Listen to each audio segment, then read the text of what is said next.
If you're thinking of coming to Lisbon in June, then this video is for you because you are in for a treat. There's a lot that goes on in June. If you're planning a trip, then please go ahead and watch until the very end so that you can get the gist and the tips and things that will be happening so that you can prepare ahead of time if you haven't already. Now, in the first place, every first Sunday of the month in Portugal is usually a free museum day. And in fact, in Lisbon, we have lots of museums, especially in Belém, and you can have loads and loads of, places to actually go for free. And some of the museums, for instance, the Mart Museum, we have Museum do Azulejo, we have lots of several things happening, especially in the Belém area, and you can actually even spend a whole day within that area. And so please go ahead and check out your favorite museums that you would like to go and visit.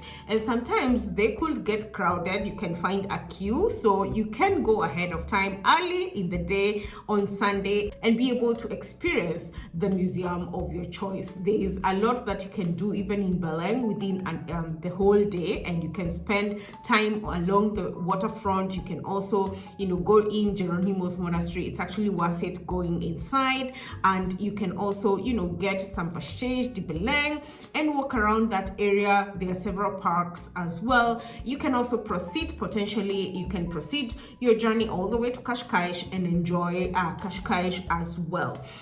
Now, in June, we will also have the change of guard, and this June is going to be on the 15th of June. And usually this change of guard means that you can be able to experience the previous guard at the presidential palace that is pretty much very close on the street. You can see it is a pink like building that is pretty much very accessible anyways, and you can be able to watch this change of guard for pretty much 1 hour. And if you're into this kind of things, then you can go and pretty much just stay and see what is going on. And after the ceremony, which usually takes like 1 hour, there is usually a concert that is pretty much close to that palace on the park, and you can stay for that and be able to enjoy yourself. Now, in June, like I said, June and Lisbon in the same sentence means a lot of chill, a lot of parties, a lot of things going on, a lot of public holidays, and so on. So we have 3 public holidays in June, and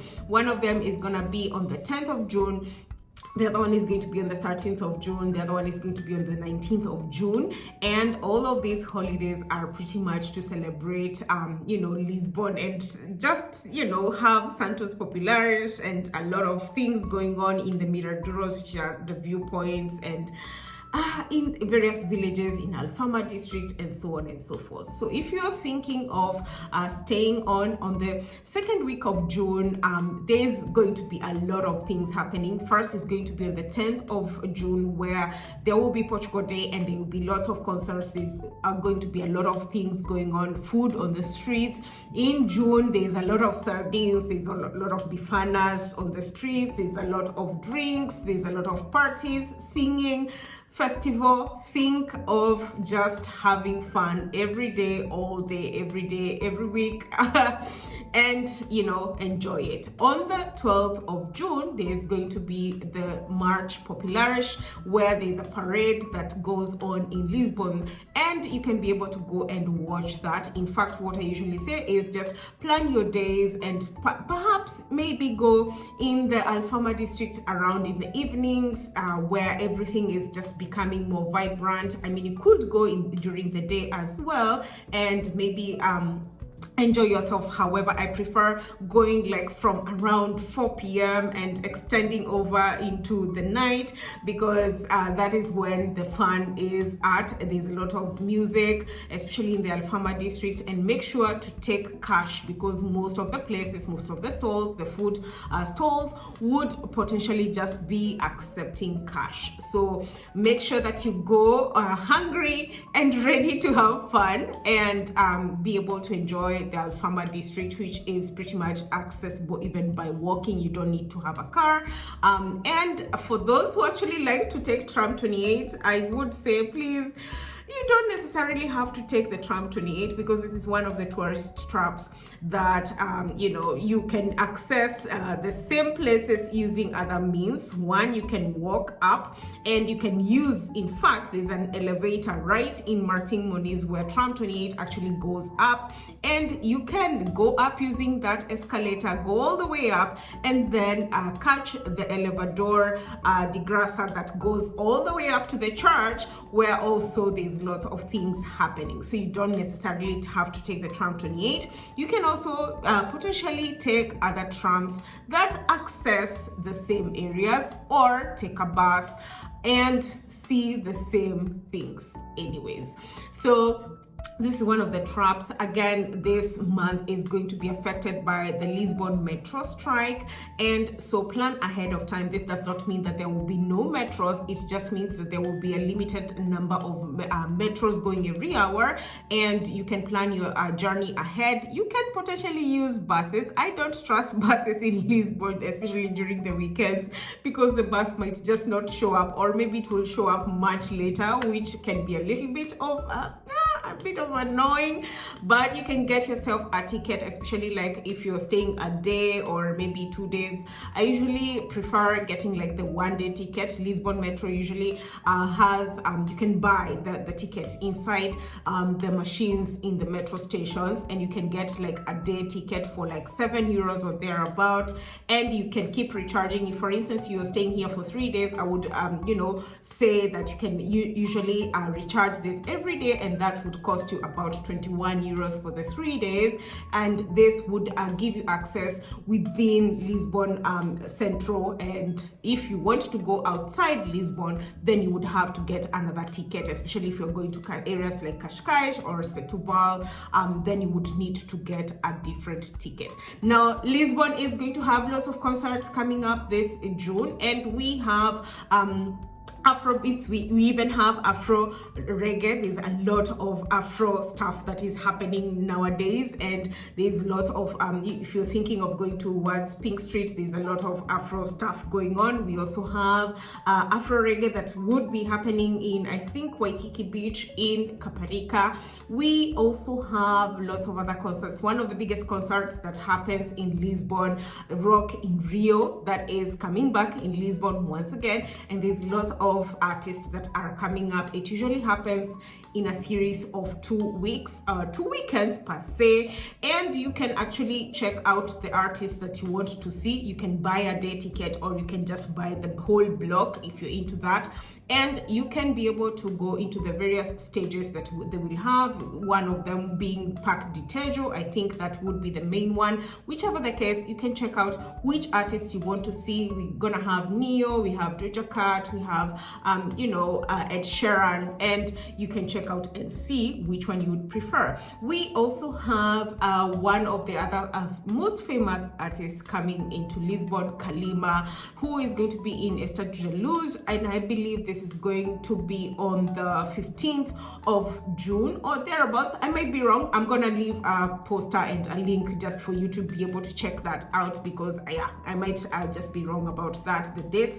But we're going to have Kalima coming into Lisbon, and you can be able to go ahead and book your ticket if you haven't. I believe there should be still some tickets that are remaining.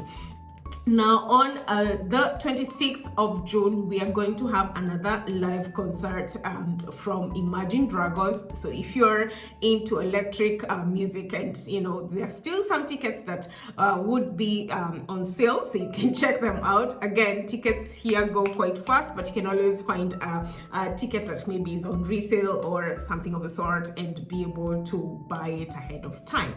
Now, we also have other concerts like Evo Live festival that is going to be happening in Restero Stadium. So if you're into rock and metal, then this is definitely for you. There's a lot more of things going on in Lisbon, because there's usually flea markets that would be happening in Feira de Ladra, which is usually every Tuesday and Saturday in Campo de Santa Clara, and you can check that out. We also have several beaches that you can go into, because because June is quite hot, so you can go to beaches in Caparica, which is usually my preferred place to actually go for the beach. You can also go to beaches in Setúbal, which I also prefer because they are less crowded, and it takes a bit of time to get there, but it is pretty much worth it. You can go to some beaches in Carcavelos and also in Cascais, but again, I feel nowadays it's quite crowded within those areas, so I prefer less crowds in Caparica, or go to Setúbal and plan your day ahead of time for that. I would also recommend going out of Lisbon, going to places like Sintra, going to places like Setúbal, going to see the Cristo Rei, and just planning to go out of Lisbon, because Lisbon is excellent. However, 1 or 2 days would be potentially enough for you to actually experience pretty much everything that you would want to experience, and it's always important to just go 1 day or 2 days outside of Lisbon and just have a different feel of the Portugal within that perspective. Again, if you're thinking of coming to Lisbon in June, it's important to actually realize that there is lots of tourist traps, and especially when it is the hot summer months, there's lots of tourist traps. One of them being right from the airport.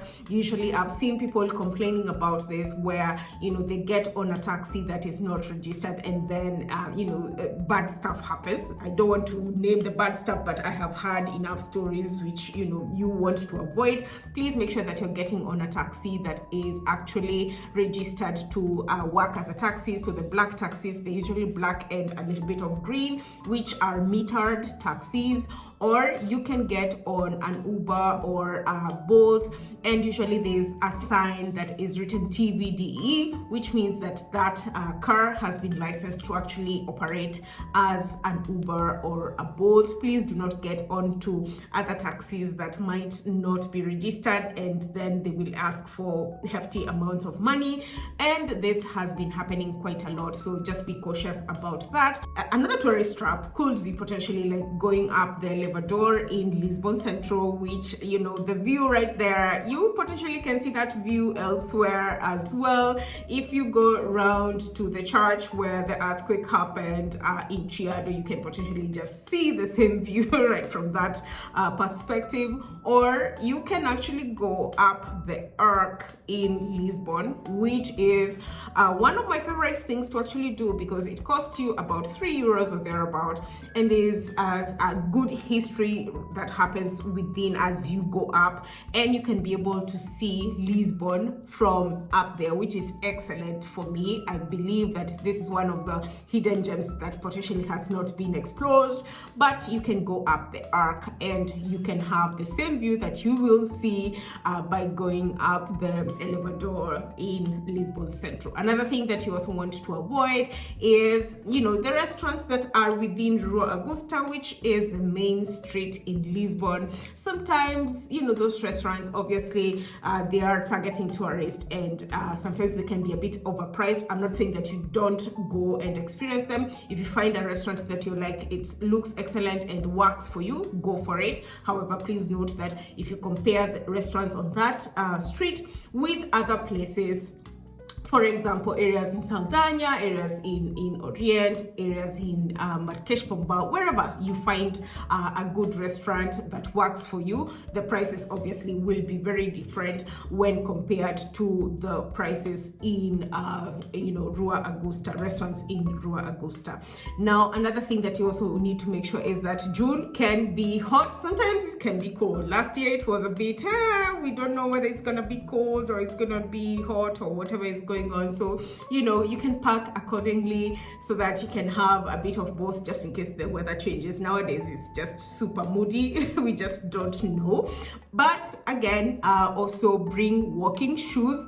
Please don't bring heels if you're coming to Lisbon, because you are gonna hate the very bit of it, because Lisbon is not designed for heels at all, because the cobblestones, it will drive you crazy. So make sure that you pack well ahead of time, bring sunscreen, all these kind of things, and just bring yourself to enjoy and have good vibes. There's lots of places to actually go see Lisbon Miradouros, which are called the viewpoints, that will have lots of parties going on, lots of activities going on, and just have fun. So Lisbon and June in the same sentence is pretty much fun. So if you're thinking of coming for a trip to Lisbon, please plan ahead, and I will leave a link down below showing you the list of activities that have already been published that will be happening. In fact, these parties and these activities begin as early as June and all the way to some spillover even into July. There's lots of free activities to do, there's lots of paid activities to do, so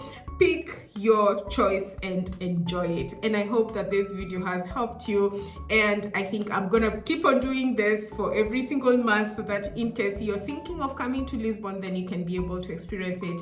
I have potentially experienced Lisbon for quite a bit now, and some of these activities they become a bit too much, and maybe you want something different every other single time. So depending on you again and your preferences, you can be able to choose. You are spoiled for choice. So until next time, bye.